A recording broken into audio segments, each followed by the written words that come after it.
সাধারণ জনগণের আন্দোলনের দমন করার জন্য কোনোরূপ অন্যায় আশ্রয় গ্রহণ করেন নাই।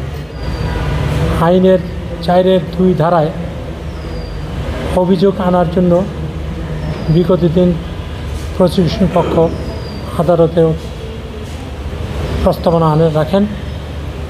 আজকে আসামির পক্ষে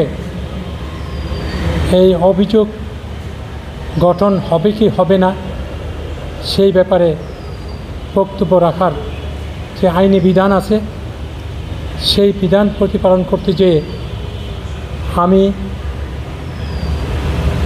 অনারেবল ট্রাইব্যুনালের সামনে আমার বক্তব্য উপস্থাপন করতে যেয়ে আমি বলেছি যে রাষ্ট্রপক্ষ আমার আসামির বিরুদ্ধে 2টি অভিযোগ এনেছে। একটা সুপিরিয়র কমান্ড রেসপন্সিবিলিটি, আরেকটা হলো কমপ্লিসিটি।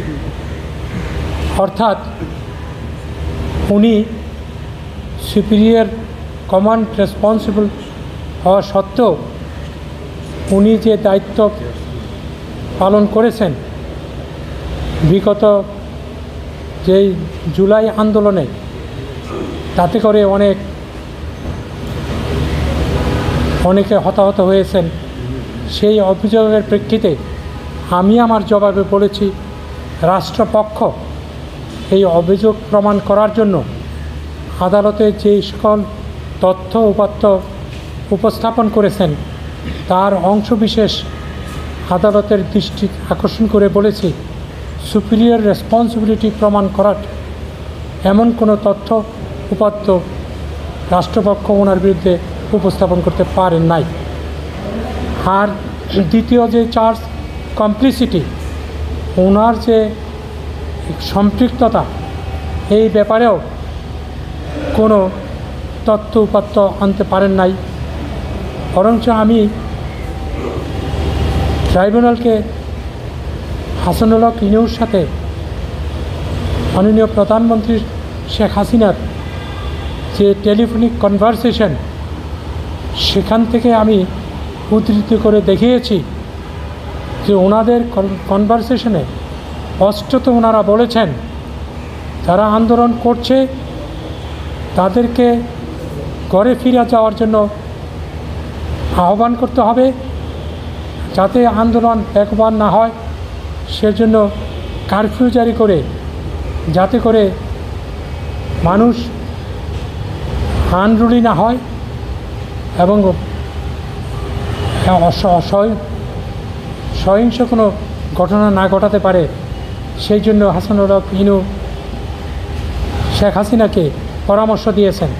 এবং শেখ হাসিনাও বলেছেন যে কারফিউ হবে কিন্তু কোনো গুলি হবে না, স্পষ্ট করে বলে দিয়েছেন।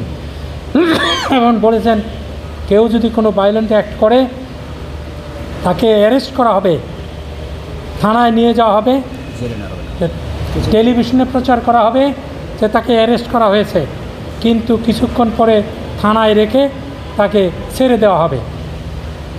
এই অবস্থায় এই কনভারসেশন থেকে স্পষ্টত প্রতীয়মান হয় যে আওয়ামী লীগ সরকার সহ 14 দল তারা সাধারণ জনগণের আন্দোলনের দমন করার জন্য কোনোরূপ অন্যায় আশ্রয় গ্রহণ করেন নাই। ট্রাইব্যুনাল আমাদের কথা শুনেছেন। আগামী 2 তারিখে 2 নভেম্বর পরবর্তী আদেশের জন্য রেখেছেন। Thank you. স্যার একটা প্রশ্ন নেবেন? না, কোনো প্রশ্ন নেই। I am here not to give any